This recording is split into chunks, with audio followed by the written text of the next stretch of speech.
Hello, it's 9 years since the Eames Bradley report was published, and we're still, it would appear, no closer to finding a solution to the legacy of the Troubles.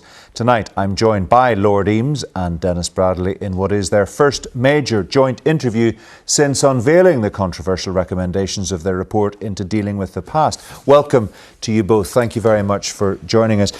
Lord Eames, we'll come to the issue of legacy shortly, but you've both engaged publicly in the debate over Brexit recently. You spoke in the Lords just last week.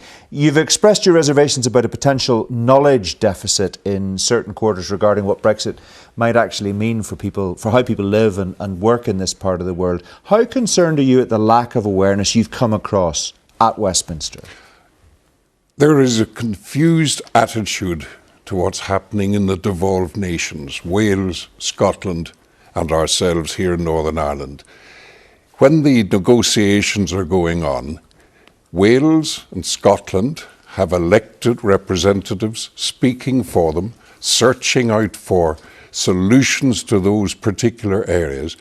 In the case of Northern Ireland, we have got dedicated civil servants listening and speaking for us. But the impression at Westminster is very, very much, where is Northern Ireland? Why are we not at the table? Why are we not pulling our weight? And particularly when the question of how are we going to have devolved rights and duties after Brexit? How are they going to affect Northern Ireland?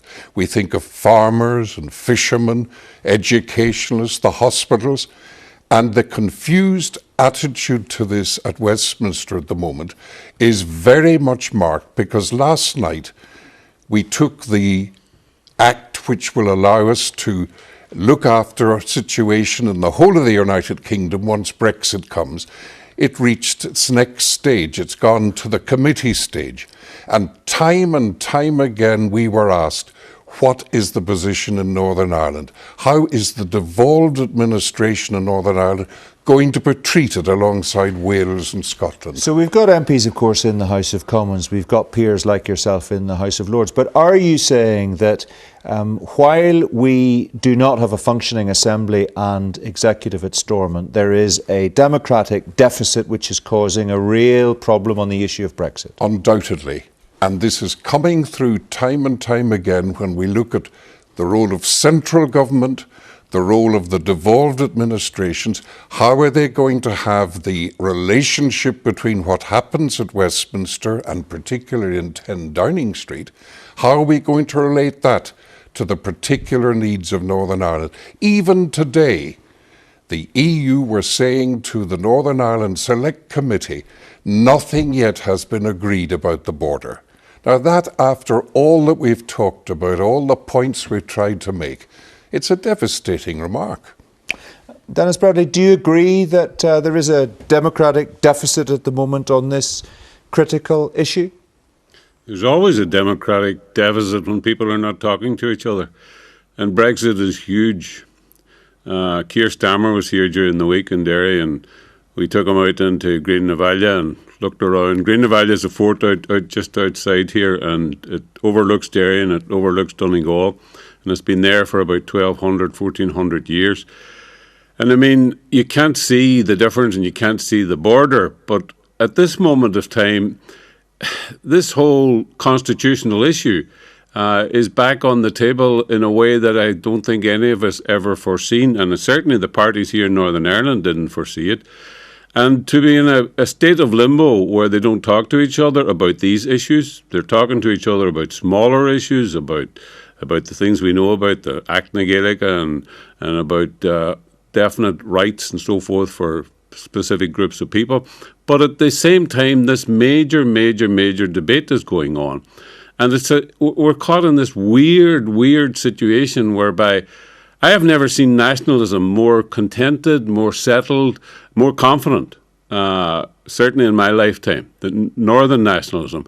And yet it doesn't seem in the form of Sinn Féin to either want or be capable or get past the hurdles that allow it to take responsibility for governance here in Northern Ireland. I've never seen unionism more fearful. I've never seen them more touchy in the sense that, somebody like me or a nationalist person or an Irish Prime Minister can't say that they're Irish and that they want a united Ireland. And it's time we got past that childishness and that we engaged in proper debate, that we discussed with each other, that we were in the rooms together, that we were capable of engaging in mature in creative conversations. It doesn't mean we'll solve everything overnight, because this major debate is going to go on for years, and nobody knows quite where it's going to end, apart from the fact that it's going to be different at the end of it from what it is at this moment of time. But it is certainly true, and Lord Eames is completely right. I better stop calling him Lord Eames. Robin Eames is definitely right when he says that we need to get this act together. We need to get the institutions up and running here for the sake of all of our people, because we have succeeded quite well in getting rid of violence and succeeded quite badly in actually staying with each other in the same room to talk maturely to each other. We've just heard Lord Eames from Denis Bradley there, his view of the impact of Brexit on the nationalist community and on the unionist community, and it's affecting them, he says, in very different ways. Are you concerned there is a real danger that the age-old battle between orange and green here in Northern Ireland is fought out all over again in the months and years ahead over the new issue of Brexit? There have been many of assurances we've been given that the Northern Ireland situation is being taken seriously. But negotiations are based on compromise. Discussions can lead to conclusions that were never imagined when it began. Now, my worry is that once we get to the next stage of the Brexit negotiations, some of the assurances that we have been given about looking after Northern Ireland's needs can be lost sight of if the bigger plan has to move forward. Now, the impression I'm getting at the moment in Westminster is that, you've got to wait until you see what the final plan is. But it's now that we need to produce the arguments. It's now we need to make the points as a devolved administration. And that's why I'm trying to emphasise at Westminster, the ordinary people of Northern Ireland are absolutely tired of what's not happening. And they're wondering who is going to be their spokesman, who's going to listen to what's happening, and above all else, who's going to make the special issues of Northern Ireland accepted at the highest level of the Brexit talks. And you've said that you think, for that reason and for other reasons, the Prime Minister, Theresa May, needs to re-engage with Northern Ireland and re-engage quickly. Well, symbolism. Symbolism is very important. It's always been important to Northern Ireland. The symbolism of the Prime Minister being seen to take a particular interest in breaking the deadlock at Stormont cannot be missed. And that's why I've used that as an example on the floor of the House of where, in fact, people here would feel they've been listened to, people here would feel it's gone beyond Stormont, and their needs are being met. So she needs to come over here and directly take part in that talks process, do you believe? It could be there, it could be more. There are other ways. There are other ways of showing that importance. But it's important that people see at the very top of British government, it's been taken seriously what's happening in Northern Ireland. Denis, do you agree with that? I do, but except I would add one thing to it. I think the Taoiseach should be with her in the room, because the only thing that ever works in Northern Ireland is when the two governments lead. And I think it's quite shocking the way they have been handling these talks and the last talks. They don't even want to declare themselves as the chairs, the joint chairs of these talks. And they haven't produced a paper. I mean, they're talking about they may produce a paper and they may get all the political parties in the same room within the next 3 to 4 weeks. Two things should have happened. They should have been producing a paper on the first day, because they've had a year of talks, so they know exactly the issues. Secondly, they should have all the parties in the same room. And thirdly, we have a democratic right. Those of us who suffer and who are at the end of this have the democratic right to know what's going on. This should not, I mean, it's grand to say we need to have some of these negotiations in secret. I would agree that some might be in secret, but after a year or 2 years, it's time that we knew exactly where the situation was, and the two governments should be telling us. Never mind, stop pussyfooting to all of our parties, because it is when the two governments act with some determination and authority that you get a Good Friday Agreement, when you get the end of conflict to the degree of where we're killing each other, and when you get the possibility of breakthroughs in our relationships. And of course, Denis, local politics is also being played out against the backdrop of legacy issues. And we had the divisive row over Kings Mills just a few weeks ago. We also had upset caused just this week to victims' families by the reduced sentence handed down to the UVF killer Gary Haggerty. Where do legacy issues feature in the wider debate now, in your view, 9 years on from the publication of your joint report? Well, they're in danger of making us a depressed and a depressive people with just one thing on the agenda. I mean, our news headlines and our papers are completely full of the past.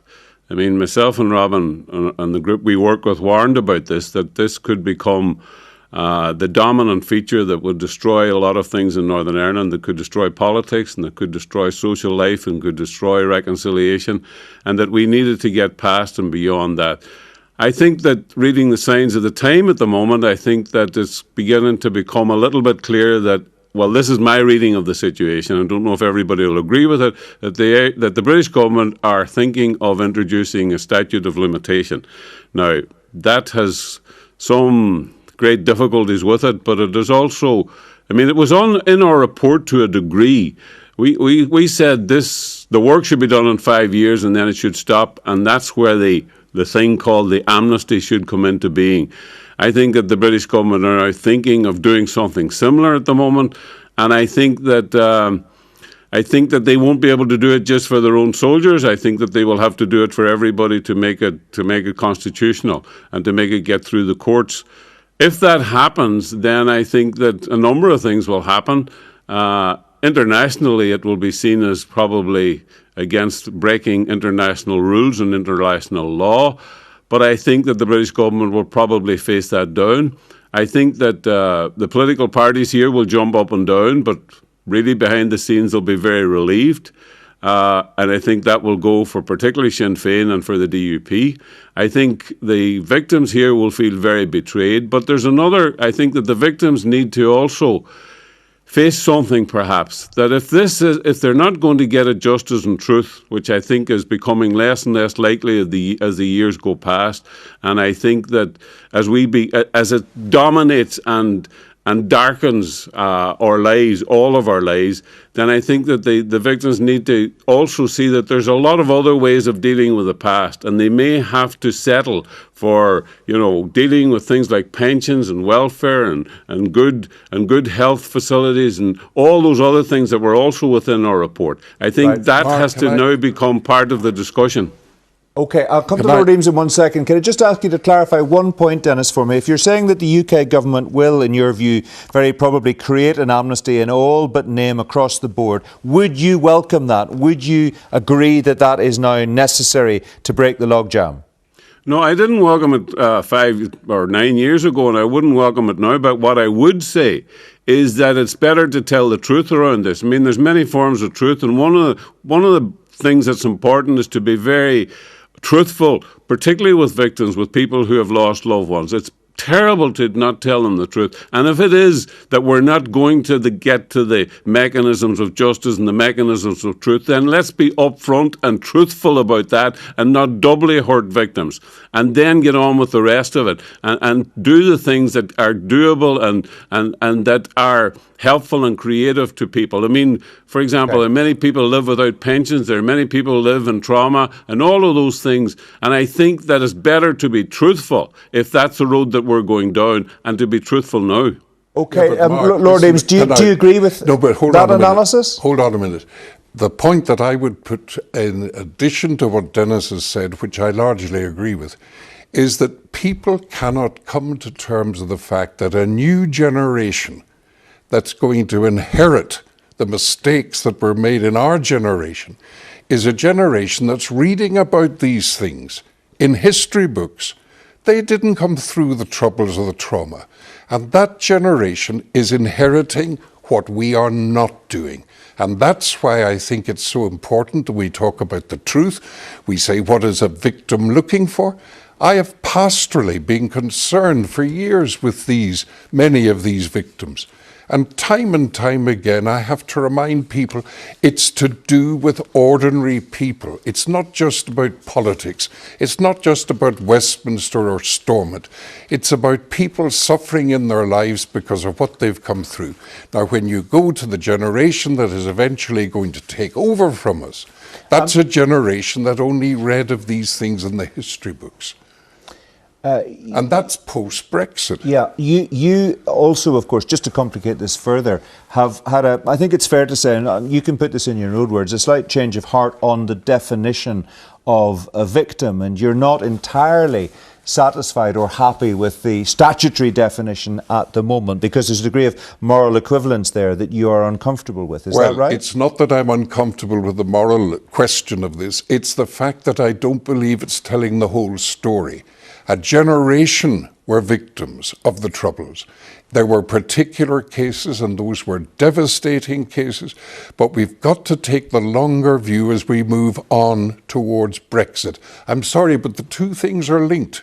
We can't just put them into little boxes of their own.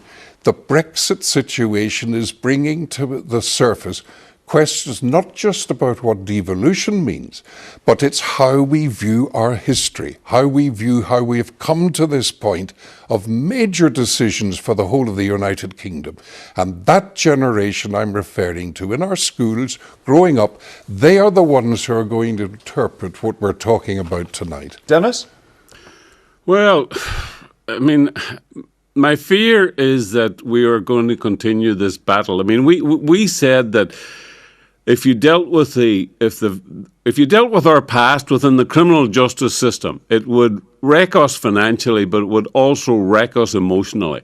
And to some degree, I think that's what has happened. I think that the amount of money that's been spent within the criminal justice system is shameful, and it hasn't had great results. It hasn't delivered great justice, and it hasn't delivered very much truth. And the second thing is that it results in an emotional blackness because it's the criminal justice system doesn't deal with themes. It doesn't deal with looking and examining and analysing. It's about guilt and innocence, and that's the way we're dealing with it. And that's the way we appear to be condemned to deal with it because our politicians here couldn't get their act together, and the two governments never got their act together in this. I wouldn't fully blame our local politicians. I think the two governments. So, Denis, how do we go forward from here? Well, you've both talked about the victims. I mean, the victims are not getting any younger. No, the victims are not getting any answers. I know, how do you help them? Well, I mean, the reason I talk about the signs of the times is that the British government are still talking about national security, or are now talking about national security. When myself and Robin did a formal interview with the British government 9 years ago, there was never any mention of national security. What they talked about was Article 2 and Article 8, which deals with national security in that sense. But that has now come onto the agenda. The second thing that's come onto the agenda is the statute of limitation in that narrow sense for British soldiers. That can't happen, in my opinion, legally, unless there's a statute of limitation for everybody. That means that the possibility of justice and courts and all that is not going to be ruled out, which means that, and if that be the case, then it's better to say that rather than keep hiding behind it and not telling the truth. They're probably going to have a consultation within the next number of months and send that out to the public after the number of reports that have been done and the amount of study and consultation that's already been taking place around this issue. Then they're going to decide. It's very complicated, extremely complicated. For God's sake, they were told that 10 times within the last 10 years. It was very complicated. And then probably what they're going to do is introduce some kind of narrow statute of limitation, which they will have to widen out. Now, if that be the truth, let's face it. Let's face up to it. Let's take it on board. And the victims, and particularly for the dignity